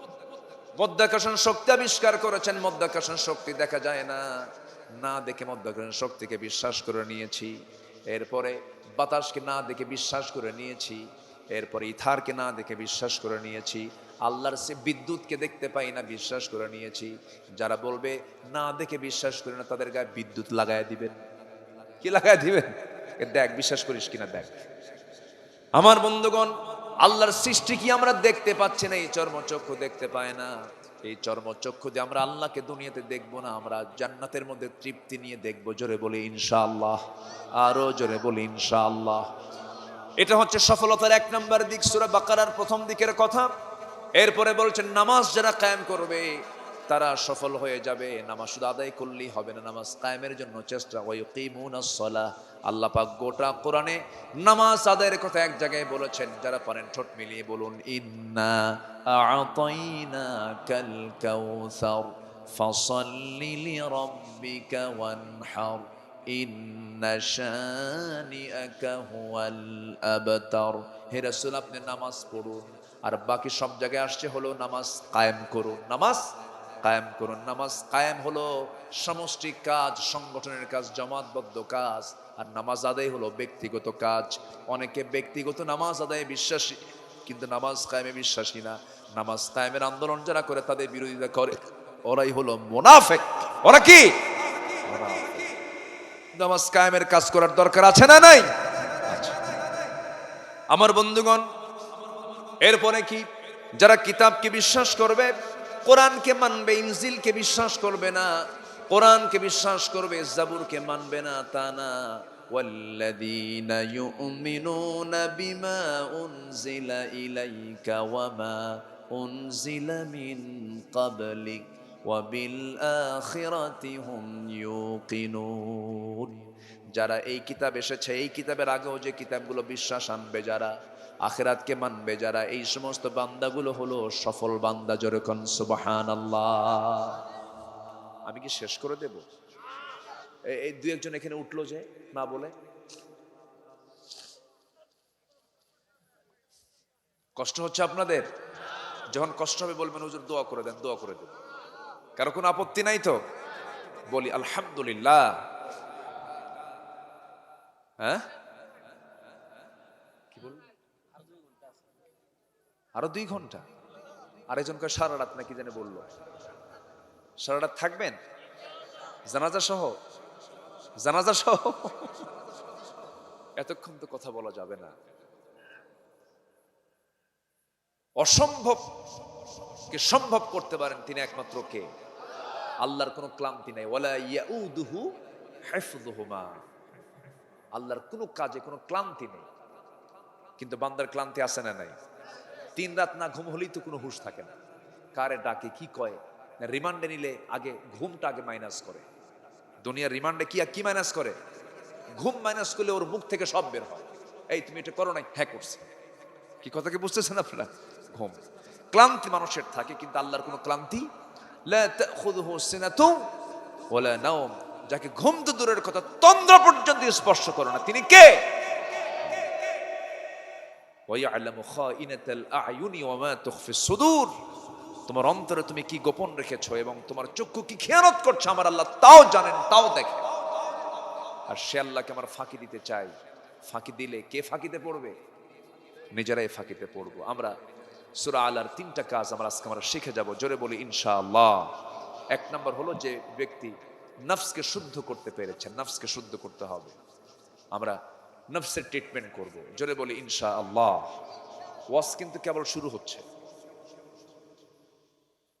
রাগ করতেছেন মনে হয় নাকি? তাহলে হুজুর এতক্ষণ কি করলেন? আপনি ওয়াজের পয়েন্ট আমি কেবল আসতেছি। আমার আজকে আলোচনার সাবজেক্ট হচ্ছে মুমিন জীবনে আত্মশুদ্ধিতার 10টা পন্থা। আমার নফসকে শুদ্ধ করার জন্য কোরআন বলে দিচ্ছে 10টা পন্থার কথা। আল্লাহু আকবার বলেন। আমি একটা বলিনি, কিন্তু কেবল লাইন আসতেছে। আমি খুবই আনন্দিত, আমি আনন্দ পাচ্ছি যে একটা লোকের কোনো নড়াচড়া নেই। বলি আলহামদুলিল্লাহ। মাহফিলে কি মা বোনরা আসছে? বাড়ি বাড়ি আছে। কিছু কিছু এলাকায় কিন্তু প্রচুর মা বোন হয়, মাহফিলে আসে। তারা যদি মার্কেটে যায়, তারপরে বাইরে চলাফেরা করে, কত কি করছে। মাহফিলে যদি মায়েরা যদি পর্দার পরিবেশ রক্ষা করে যদি আসতে পারে, দিন কিছু শিখলো। ইয়া মা'শারান নিসা তাসাদ্দাকনা। আমার নবীজি কিন্তু নারীদের উদ্দেশ্যও তিনি কিন্তু বয়ান করতেন। তো মাদেরও দিন বোঝার দরকার আছে না নাই বলেন তো? আগামীতে মাহফিল যখন করবেন আপনারা, পরামর্শ হলো পাশে সুন্দর করে চতুর্দিকে ঘেরা দিয়ে, মেয়েদের তত্ত্বাবধান দিয়ে মেয়েদেরকেও সেখানে বসার একটা ব্যবস্থা রাখবেন, যেন মায়েরা যেন পর্দার পরিবেশ রক্ষা করে যেন দ্বীনের কিছু আলোচনা যেন শুনতে পায়। কারণ দ্বীনের আলোচনা শোনার অধিকার মাদেরও আছে না নাই বলেন তো? ওয়াল মুমিনুনা ওয়াল মুমিনাত বা'দুহুম আউলিয়াউ বা'দ ইয়া'মুরুনা বিল মা'রুফ ওয়া ইয়ানহাউনা আনিল মুনকার। দরকার আছে, তাদের দ্বীন শিখতে হবে, বুঝতে হবে। একটা মা যদি আল্লাহওয়ালা হয়, সন্তানের অবশ্যই আল্লাহওয়ালা হবে। এই জন্য মাদেরকে আমরা বোঝানোর চেষ্টা করব, দ্বীন বোঝানোর চেষ্টা করব, জোরে বলি ইনশাআল্লাহ। 1 নম্বর হচ্ছে, আমরা যদি নিজের আত্মশুদ্ধির জন্য 10টা পন্থার 1 নম্বর পন্থা হচ্ছে আমরা খাঁটি মনে তওবা করব। খাঁটি মনে কি করব? তওবা করব। আল্লাহ রাব্বুল আলামিন বলেন 3টা কাজ করলে বান্দা সফল হবে। قد أفلح من تزكى وذكر اسم ربه فصلى بل تؤثرون الحياة الدنيا। কোন বান্দা সফল? যে বান্দা 3টা কাজের 1 নম্বর কাজ হলো যে বান্দা নফসকে শুদ্ধ করতে পেরেছে, নফসের ট্রিটমেন্ট করতে পেরেছে। নফস কিন্তু খারাপ কিছু চায়, নফসকে ভালো খারাপ কিছু কামনা করে, অনেক কিছু পেতে চায়, অনেক কিছু করতে চায়, কিন্তু যা চাইবে তাই কি দেওয়া যাবে না? কি বলেন? তা কিন্তু দেওয়া যাবে না। নফস হলো দুনিয়াবী চেতনা, রূহ হলো পরকালীন চেতনা, বিবেক। নফস হলো হচ্ছে লেজিসলেটিভ, এরপরে রূহটা হলো অ্যাডমিনিস্ট্রেটিভ, কলব হলো পরিবর্তনশীল। ইয়া মুকাল্লিবাল কুলুব সাব্বিত কলবি আলা দীনিক, এটা হচ্ছে ফেডারেটিভ, বাস্তবায়ন বিভাগ। আমার বন্ধুগণ, যদিও আমরা কাছাকাছি মনে করছি, কিন্তু কাছাকাছি নয়। এই নফসের ট্রিটমেন্ট করার জন্য আমাকে আপনাকে 1 নম্বর কাজ করতে হবে, সেটা হলো বেশি করে জিকির করব। কার? আস্তে বেশি করে জিকির করব কার? আল্লাহ পাকের জিকির করব। যত জিকির বাড়াবো, এই জিহ্বায় যত আল্লাহর নামটা যতবার উচ্চকিত হবে, নফসের ট্রিটমেন্ট হয়ে যাবে। আমার বন্ধুগণ, আল্লাহ রাব্বুল আলামিন সুন্দর করে আরেক জায়গায় বলছেন, ওয়ালিল্লাহিল আসমাইল হুসনা ফাদউ বিহা। আমার অনেকগুলো নাম আছে, সেই নামগুলো ধরে ধরে তোমরা আমার নামের জিকির করো, আমার নামের প্রশংসা করো, সুন্দর করে বলো আর রহমান আল্লামাল কুরআন হুয়াল্লাযী হুয়াল্লাহুল্লাযী লা ইলাহা ইল্লা হু আল হাইয়ুল কাইয়্যুম হুয়াল্লাহুল্লাযী লা ইলাহা ইল্লা হু আলিমুল গায়বি ওয়াশ শাহাদাতি হুয়ার রহমানুর রহিম হুয়াল্লাহুল্লাযী লা ইলাহা ইল্লা হু আল মালিকুল কুদ্দুসুস সালামুল মুমিনুল মুহাইমিনুল আজিজুল জব্বারুল মুতাকাব্বির সুবহানাল্লাহি আম্মা ইউশরিকুন। জোরে বলুন আল্লাহু আকবার। সবগুলো কার নাম? সবগুলো কার নাম? আজিজ কার নাম? জব্বার কার নাম? মুতাকাব্বির কার নাম? মুহাইমিন কার নাম? এই নামগুলো ধরে ধরে আমাকে ডাকো, আমি তোমার ডাকে সাড়া দেব। আল্লাহ আমার ডাকে এত দ্রুত সাড়া দিয়ে দেন, বান্দা যখন এক পা আগায় আল্লাহ তার দিকে 10 পা আগান। বান্দা যখন হেঁটে হেঁটে আসে আল্লাহ তার দিকে দৌড়া দৌড়া যান। ইরা তাকাররাবাল আব্দু ইলাইয়া, যখন কোনো বান্দা আমার দিকে হেঁটে আসে আমি তার দিকে দৌড়ায় যাই। আল্লাহ পাক আমাকে মাফ করার জন্য আমি থাকি 7 আকাশের নিচে, আল্লাহ পাক 7 আকাশের উপর থেকে প্রথম আকাশে আসেন। ফিস সামাইদ দুনিয়া আলা মিন মুস্তাগফিরিন ফাগফির লাহ। কোন ক্ষমা প্রার্থী আছে আমার কাছে ক্ষমা চাও, আমি তাকে ক্ষমা করে দেব। আল্লাহ আমার জন্য বেশি রাস্তা চলে আসেন, প্রথম আকাশে চলে এসে আমাকে মাফ করার জন্য অপেক্ষায় থাকেন। আমার বান্দা কখন তাহাজ্জুদে দাঁড়াবে, সেজদায় পড়ে কাঁদবে, আমি তার সমস্ত গুনাহগুলো মাফ করে দেব। আমাকে মাফ করার জন্য কে আছেন বলেন? আসতে বলবেন না, কে আছেন? আল্লাহ আছেন। এই জন্য নফসকে শুদ্ধ করার জন্য 1 নম্বর কাজ হলো আমরা ভালো করে খাঁটি মনে তওবা করে নেব। তওবা করব কার কাছে? আসতে বলবেন না, তওবা করব কার কাছে? তওবা করব আমরা, মাফ করবেন কে বলেন? আমাদের জীবনে গুনাহ আছে না নাই? গুনাহ নাই কার কার? হাত তোলেন। হাত তুলতেছিলেন? গুনাহ আছে? আছে গুনাহ আছে? অবশ্যই গুনাহ আছে। বান্দা যার নাম গুনাহ আছে না নাই? গুনাহ থাকে বান্দার যোগ্যতা। লাউ লাম তুযনিবু লাযাহাবা আল্লাহু বিকুম ওয়া লাজাআ বিকওমিন হাত্তা ইউযনিবুন। বান্দা তুমি যদি গুনাহ না করো, তোমাকে দুনিয়া থেকে মিটিয়ে দিয়ে বের করে দিয়ে এমন কিছু বান্দা দুনিয়াতে পাঠাবো যারা গুনাহ করবে, চোখের পানি ফেলে ফেলে আমার কাছে মাফ চাবে, আমি ওই সমস্ত বান্দার গুনাহগুলোকে মাফ করে দেব। আজকে থেকে গুনাহ শুরু। হাদিসে তো কইছি নাকি? এটা কি এই ইঙ্গিত? না, আল্লাহর দয়া। আল্লাহর কি দয়া? আদম আলাইহিস সালাতু ওয়াস সালাম, হাওয়া আলাইহিস সালাতু ওয়াস সালাম জান্নাতের মধ্যে থাকলেন। ফাওয়াসওয়াসা লাহুমা ফাযাল্লাহুমা শাইতান। শয়তান দুজন কি পদস্খলন ঘটায় দিল, শেষ পর্যন্ত থাকতে পারলেন না। কুলনা হাবিতু মিনহা জামিআন ফাইম্মা ইয়াতিয়ান্নাকুম মিন্নি হুদান ফামান তাবিআ হুদায়া ফালা খাউফুন আলাইহিম ওয়ালা হুম ইয়াহজানুন। দুজনই দুনিয়াতে নামলেন, চোখের পানি ফেলে ফেলে যে দোয়াটা করলেন সেই দোয়াটা আদমের দোয়া, কোরআনে স্থান পেয়েছে। যারা পারেন জোর গলায় বলেন, রব্বানা যালামনা আনফুসানা ওয়া ইল্লাম তাগফির লানা ওয়া তারহামনা লানাকুনান্না মিনাল খাসিরিন। এটা হচ্ছে আদমের দোয়া। কার দোয়া বলেন? আদম আলাইহিস সালাতু ওয়াস সালামের দোয়া। সকল নবীর কিছু কিছু স্পেশাল দোয়া আল্লাহ পাক কোরআনে কোট করেছেন। আমার জাতির পিতাকে, এখানেও কিন্তু প্যাঁচ লাগাইছিল, কিন্তু কি ঠিক কিনা বলেন? আমাদের জাতির পিতাকে বলেন ইব্রাহিম আলাইহিস সালাতু ওয়াস সালাম। আল্লাহ রাব্বুল আলামিন তারা দোয়া কোট করলেন। কি দোয়া?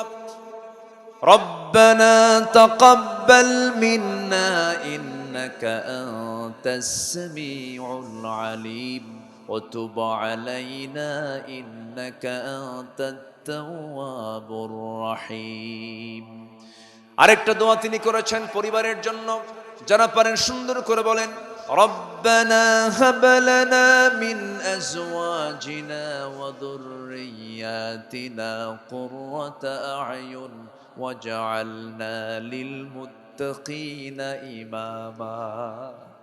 দোয়া করেছেন ইউনূস আলাইহিস সালাতু ওয়াস সালাম। সবাই বলুন লা ইলাহা ইল্লা আনতা সুবহানাকা ইন্নী কুনতু মিনাজ জালিমিন। দোয়া করেছেন আমার নবীজি। সবাই বলেন রব্বানা আতিনা ফিদ দুনিয়া হাসানাতাও ওয়া ফিল আখিরাতি হাসানাতাও ওয়া কিনা আযাবান নার ওয়াজআলনাল জান্নাতা মাআল আবরার। আমরা ক্ষমা চাইবো কার কাছে? দোয়া চাইবো কার কাছে? সকল চাওয়া একমাত্র জায়গা কার কাছে? কার কাছে? তওবা করব খাঁটি মনে। আল্লাহ জেনা করেছে আর জীবনে জেনা করব না, চুরি করেছে আর জীবনে চুরি করব না, ডাকাতি করেছে আর জীবনে ডাকাতি করব না, মিথ্যা সাক্ষী দিয়েছে মিথ্যা সাক্ষী দেব না। আল্লাহ গীবত করেছে আর জীবনে গীবত করব না, যার জন্য গীবত করেছে তার কাছে মাফ চেয়ে নিছি, আল্লাহ আর জীবনে গীবত করব না। মিথ্যা সাক্ষী দিয়েছিলাম, আল্লাহ যার বিরুদ্ধে মিথ্যা সাক্ষী দিয়েছে তার কাছে মাফ চেয়েছে, আল্লাহ তুমি আমাকে মাফ করে দাও। এইরকম করে নিজেকে প্রস্তুত করি, নিজেকে তওবার মতো উপযোগী বান্দা বানায় আল্লাহর কাছে তওবা করতে হবে। কারণ আল্লাহ রাব্বুল আলামিন তওবা করতে বলেছেন ইল্লা মান তাবা ওয়া আমানা ওয়া আমিলা সালিহা। আরেক জায়গায় বলছেন তুবু ইলাল্লাহি তাওবাতান নাসুহা আসা রাব্বুকুম আন ইউকাফিরা আনকুম সাইয়্যাতিকুম ওয়া ইউদখিলাকুম জান্নাতিন তাজরি মিন তাহতিহাল আনহার। জোরে বলুন আল্লাহু আকবার। তওবা করবা তুমি, এমন জান্নাত তোমাকে দেওয়া হবে যে জান্নাতের নিচ দিয়ে নহর প্রবাহিত। জান্নাতের মধ্যে থাকবে 4টা নহর। কয়টা নহর বলেন? 4টা নহর থাকবে। 4টা নহরের 1 নম্বর নহর হলো, সেখানে থাকবে হলো পানির নহর। কিসের নহর? পানির প্রস্রবণ। দুনিয়ার মতো পানি নয় এটা, মধুর প্রস্রবণ, মধুর নহর থাকবে। দুনিয়ার মতো মধু নয় এটা। দুধের নহর থাকবে, দুনিয়ার প্রচলিত দুধের মতো দুধ নয় শুধু এটা। আর এটা থাকবে হলো শরাবের নহর, অর্থাৎ সেখানে এক প্রকার জুস থাকবে, ফলের রস থাকবে, তা যৌবন শক্তিকে ডাবল ডাবল করে দেবে। এই 4টা নহর জান্নাতের মধ্যে থাকবে। দুনিয়ার দুধ পান করলে পরে বুড়া আরো বেশি বুড়া হয়, শিশু কিশোর হয়ে যায়, কিশোর তরুণ হয়ে যায়, যুবক হয়ে যায়। কিন্তু জান্নাতের যদি কেউ একবার দুধ পান করে, পানি পান করে, মধু পান করে, সে সারা জীবনের জন্য আর কোনোদিন বুড়া হবে না, চিরযুবক থেকে যাবে। জোরে কোন সুবহানাল্লাহ। সেই মধু, পানি, তারপরে শরাব, সেই দুধ, জান্নাতের খাবার। সবাইকে খেতে রাজি আছেন? সবাইকে খেতে রাজি আছেন ভাই? নামাজ না পড়া বলেন, নামাজ না পড়ে, নামাজ পড়ে। নামাজ পড়বো আমরা কয় ওয়াক্ত? 5 ওয়াক্ত নামাজ আমরা পড়বো। জোরে বলি ইনশাআল্লাহ। আমরা খাঁটি মনে তওবা করব। রাজি আছেন তো ইনশাআল্লাহ? তওবা করব আমরা। মাফ করবেন কে? তওবাকে আল্লাহ পাক খুব ভালোবাসেন। আমার নবীজি নিজেও তওবা করেছেন। নবীর কোনো গুনাহ নাই। কোনো গুনাহ আছে নাকি? আমার নবীর কোনো গুনাহ ছিল না। মাসুম বাচ্চার মতো আল্লাহ পাক তাকে কবুল করে নিয়েছেন। এরপরও তিনি তওবা করেছেন, কারণ আল্লাহ পাকের হুকুম হলো ওয়াস্তাগফিরহু ইন্নাহু কানা তাওয়াবা। আমার নবীজি নিজেও বলেছেন তুবু ইলাল্লাহ ফাইন্নী আতুবু ফিল ইয়াউমি মিয়াত মাররা। তোমরা আল্লাহর কাছে তওবা করো, আমি নবী সারা দিনে 100 বারেরও বেশি বার তওবা করি। আমার নবীজি তওবা করেছেন ঘন ঘন। আমরা তওবা করব কার কাছে? বারবার ছোট্ট একটা তওবা আছে, আস্তাগফিরুল্লাহ। বলেন কি? বলেন বলেন বলেন, আস্তাগফিরুল্লাহ আস্তাগফিরুল্লাহ। এটা লম্বা তওবা আছে, সুবহানাকাল্লাহুম্মা ওয়া বিহামদিকা আশহাদু আল্লা ইলাহা ইল্লা আনতা আস্তাগফিরুকা ওয়া আতুবু ইলাইক। এই তওবাগুলো আমরা আল্লাহর কাছে করব। আল্লাহ আমাকে অবশ্যই মাফ করবেন, কারণ আমি কার বান্দা বলেন? আমি কার বান্দা বলেন? এটা কি কম সম্মান? আমি বান্দাটা কার? আমার সম্মান কি কম? আল্লাহ নিজেই বলছেন লাকাদ কাররামনা বানি আদম। আমি আদম সন্তানকে নিজেই সম্মান দিয়েছি। জোরে বলেন সুবহানাল্লাহ। আত্মশুদ্ধিতার জন্য 1 নম্বর কাজ হলো তওবা করব আমরা। নাম্বার 2 হলো আমরা কি করব? সালাতের প্রতি যত্নশীল হব আমরা। والذين هم على صلواتهم يحافظون حافظوا على الصلاة والصلاة الوسطى জোরে বলেন আল্লাহু আকবার। আল্লাহ রাব্বুল আলামিন নামাজের ব্যাপারে বহু জায়গায় নামাজের যত্নের ব্যাপারে কথা বলেছেন। সুন্দর করে নামাজ পড়ো, নামাজে যত্নশীল হয়ে যাও। নামাজের ব্যাপারে যত্নশীল হবে, আমি আল্লাহ তোমার জন্য জান্নাতের ব্যাপারে যত্নশীল হয়ে যাব। যেরকম সুবহানাল্লাহ, আমি তোমাকে জান্নাতের জন্য উপযোগী করে তুলবো। এই জন্য নফসকে শুদ্ধ রাখার জন্য নাম্বার 2 হচ্ছে আমরা সুন্দর করে নামাজ পড়বো। জোরে বলি ইনশাআল্লাহ। আবার কিছু নামাজি কিন্তু আবার জাহান্নামে যাবে। কোন নামাজি জাহান্নামে যাবে? যারা পারেন ঠোঁট মিলিয়ে বলুন, ফাওয়াইলুল লিল মুসাল্লিন আল্লাযীনা হুম আন সালাতিহিম সাহুন আল্লাযীনা হুম ইয়ারাউনা ওয়া ইয়ামনাউনাল মাউন। আমার বন্ধুগণ, একটা প্রশ্ন করব, বলুন তো আমার দেশে কোন ওয়াক্তে সবচেয়ে কম মুসল্লি মসজিদে পাওয়া যায়? কোন ওয়াক্ত? ফজরে। মুনাফিক জোহর পড়তে পারে, আসর পড়তে পারে, মাগরিব পড়তে পারে, এশাও পড়তে পারে, কিন্তু মুনাফিক এক ওয়াক্ত নামাজ কখনো পড়তে পারে না। সেই এক ওয়াক্তের নাম কি বলেন? ফজর। আচ্ছা, একটা প্রশ্ন করি, বলুন তো আমার দেশে কোন ওয়াক্তে কোন সময়ে মানুষ বাড়িতে বেশি থাকে বলেন? কোন ওয়াক্তে? ফজরে। তাহলে ফজরে মানুষ বাড়িতে বেশি থাকে। আবার ফজরে সবচেয়ে কম মুসল্লি হয়। এই লোকগুলো যায় কোথায়? মেরাজে। কোথায় যায়? বদনসিব। আমার নবীজি বলেছেন, রাকাআতাই সালাতুল ফজর খায়রুম মিনাদ দুনিয়া মা ফিহা। ফজরের 2 রাকাত সুন্নত নামাজের দাম হলো দুনিয়া এবং দুনিয়ার মাঝে যা আছে তার চাইতে বেশি দামি। সুন্নত, শুধু সুন্নত বললাম, ফরজ তো বাদই থাকে। এত দাম হলো ফজরের। বুরিকালি উম্মতি ফি বুকুরিহা। আমার উম্মতের বরকতময় সময় হলো সকালবেলা। যারা সকালে ঘুমাবে সারাদিন কোনো বরকত তার কপালে জুটবে না। যারা সকালে ঘুমায়, রাত জেগে জেগে থাকে, রাত জেগে দিনে ঘুমায়, সকালে ঘুমায়, বরকত শূন্য মানুষ, এগুলো দেহটাই সুস্থ থাকবে না এবং বরকত শূন্য হয়ে যাবে, তার জন্য কোনো বরকত থাকবে না। একটা প্রাণী আছে সারা রাত জেগে থাকে, দিনে ঘুমায়, তার নাম কুত্তা। তার নাম কি? এই কুকুর। তার নাম কি বলেন? কুকুর। এই কুকুরটা সারা রাত জেগে থাকে, সারাদিন হাই তোলে আর ঘুমায়। এই চরিত্র মুসলমানদের থাকা উচিত নয়, মানুষের থাকা উচিত নয়। ওয়াজআলনাল লাইলা লিবাসা ওয়াজআলনান নাহারা মাআশা। আল্লাহ রাতকে আড়াল করে দিয়েছেন, ঘুমাও, তোমার সম্পূর্ণ ঘুম হয়ে যাবে, তোমার ব্রেন সেট আপ হয়ে যাবে, তুমি সুস্থ থাকতে পারবে। আর দিনটা কাজের জন্য বানাও। কার কথা? আসতে বলবেন না, কার কথা? যারা রাতে ঘুমায় না, দিনে জাগে, তাদের স্বভাব হলো কুকুর স্বভাব। কি স্বভাব বলেন? কুকুর স্বভাব। আমার নবীজি এশার নামাজ পড়ে ঘুমায়া পড়তেন, তাহাজ্জুদে উঠতেন। অমিনাল লাইলি ফাতাহাজ্জাদ বিহি নাফিলাতাল লাকা আসা আন ইয়াবআসাকা রাব্বুকা মাকামান মাহমুদা। তাহলে আমরা নামাজের ব্যাপারে যত্নশীল হব। রাজি আছি তো ইনশাআল্লাহ? তাহলে আমার নফসের শুদ্ধতা চলে আসবে। আত্মশুদ্ধিতার 10টা পন্থার 2টা পন্থা বললাম, আরো 8টা পড়ে আছে। নুরু, ওয়াজ কি শেষ না শুরু? কি করব বলেন? ওয়াজ তো ফুরাচ্ছে না। দোয়া করে দেই, 12টা বাজে তো। আলোচনা চলুক। হুজুর মরুক, হুজুরও মরুক, না হুজুর বাসুক? তাহলে একটু বসে। মাশাআল্লাহ, আমি খুব খুশি হয়েছি, বলি আলহামদুলিল্লাহ। নাম্বার 3 হলো রোজা রাখা। নাম্বার 3 কি রাখা বলেন? রোজা। শুধু রমজান রোজা না, সারা বছরের, সারা বছরের কিছু কিছু সময় রোজা রাখা। সোমবার, বৃহস্পতিবার রোজা রেখেছেন মুহাম্মদ সাল্লাল্লাহু আলাইহি ওয়াসাল্লাম। রোজা রাখলে অনেক প্র্যাকটিস হয়, অনেক সুস্থতা আসে, নফসের শুদ্ধতা আসে, মুখে বাজে কথা আসে না, মিথ্যা কথা আসে না। আমি তো রোজা আছি, এটা চেতনা কাজ করে। নফসের শুদ্ধতার জন্য রোজাটা সহায়ক। এবং রোজাটা একমাত্র কার জন্য রাখা হয়? আল্লাহর জন্য রাখা হয়। মাঝে মাঝে আমরা রোজার প্র্যাকটিস করব, জোরে বলি ইনশাআল্লাহ। যুবকরা, তোমার যৌবনকে কন্ট্রোল করতে পারছো না, রোজা রেখে দিবা, রোজা রাখবা। আবার যদি তোমার একদম খুব মানে আর হচ্ছেই না, তুমি কন্ট্রোল করতে পারছো না, বাড়িতে গিয়ে বলে ফেলবা, আব্বা বিয়ে করায় দাও।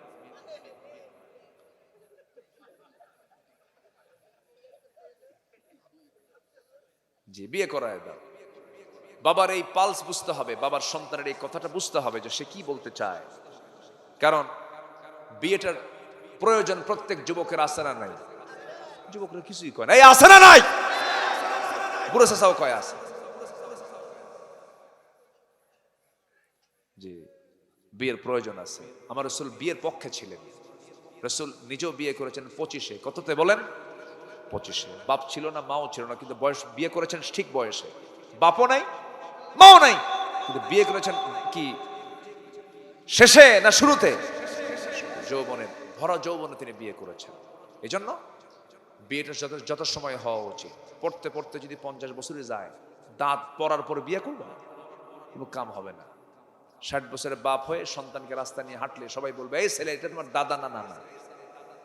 এই জীবনের কোনো দাম নাই। সঠিক সময় বিয়ে করতে হবে, বাপ মাকেও বুঝতে হবে। আল্লাহ বুঝার তৌফিক দান করুন। জোরে বলি আল্লাহুম্মা আমিন। বিয়েটা অনেক জরুরি জিনিস, বিয়েটাও করা দরকার। আমার নবীজি বিয়েটাকে সহজ করে দিয়েছেন, জেনাকে কঠিন করে দিয়েছেন। যে সমাজে বিয়ে সহজ হবে, তখন সে সমাজে কি কঠিন হয়ে যাবে? জেনা কঠিন হয়ে যাবে। এই জন্য আমরা বিয়েটাকে ইজি করবো, পারিবারিক ভাবে ইজি বানায় দেবো। জোরে বলি ইনশাআল্লাহ। পড়তে পড়তে মেডিকেল শেষ করতে করতে 38 বছর। কত বছর? 38। ও বাঁচবে কয়দিন? ঠিক আছে না? আমার কথা কি একমত? আপনারা একমত তো নাকি? আবার মেয়ের বাপরা ছেলে খুঁজতে নিয়ে বলে, ছেলে তো যা তা হবে না, আমার মেয়েকে বিয়ে দেব, অন্তত তার আমেরিকা ইউরোপে একটু সিটিজেনশিপ থাকতে হবে, মঙ্গল গ্রহে অফিস থাকতে হবে। কোন গ্রহে? মঙ্গল গ্রহে। দুনিয়ার চিন্তা মাথায় থাকে, কি করে খাওয়াবে আমার মেয়েকে। আপনার চিন্তা না আল্লাহর চিন্তা। ওমা মিন দাব্বাতিন ফিল আরদি ইল্লা আলাল্লাহি রিজকুহা। মানুষকে না খায়া মরে না খায়া মরে? খেয়ে মরে, না খেয়ে মরে না। বিয়ে করে কি খাওয়াবো? বউ তো হাতি, কি খাওয়াবো? এগুলো দুশ্চিন্তা, এগুলো হতাশা। শয়তান ইয়াইদুকুমুল ফাকর, শয়তান মানুষকে দারিদ্রতার ভয় দেখায়। না, রিজিকের দায়িত্ব কার? কার দায়িত্ব? আল্লাহর দায়িত্ব। বিয়ে করতে হবে। যুবকরা, তোমার যৌবনকে কন্ট্রোল করো, না করতে পারলে বিয়ে করো। তবুও তুমি অন্যের বইয়ের দিকে নজর দিও। এখন তো অন্যের বইয়ের দিকে নজর দেয় বেশি। যেরকম নাউজুবিল্লাহ। বউটাকে সম্পদ বানাও, বউটাকে জান্নাতের উপযোগী করো। বলবা তুমিও জান্নাতে থাকবা, আমিও একসঙ্গে জান্নাতে থাকবো। সুন্দর করে সাজায় নাও, দেখবা তোমার দুনিয়াটা জান্নাতের টুকরা হয়ে গেছে। বলি আলহামদুলিল্লাহ। আবার কিছু স্বামী আছে বউটাকে মানে দেখাতে খুব পছন্দ করে, হুন্ডাই তোলে, তাও নর্মাল হুন্ডা না, R15। প্যাসেঞ্জার সিট হলো 3 তলা, আর ড্রাইভিং সিট হলো আন্ডারগ্রাউন্ড। বউটাকে তুলে নান্দাইল থেকে টান দিলে একদম তারাইল পর্যন্ত। হুন্ডাই তোলে, হুন্ডার তো আওয়াজ না, আগে তো হুন্ডার আওয়াজ ছিল, ওই যে হোন্ডা কোম্পানি, ইয়ামাহা কোম্পানির তো একটা ভটভট আওয়াজ ছিল। এখন তো দামি দামি হুন্ডার কোনো আওয়াজ নাই, জোরে গেলেও টের পাওয়া যায় না।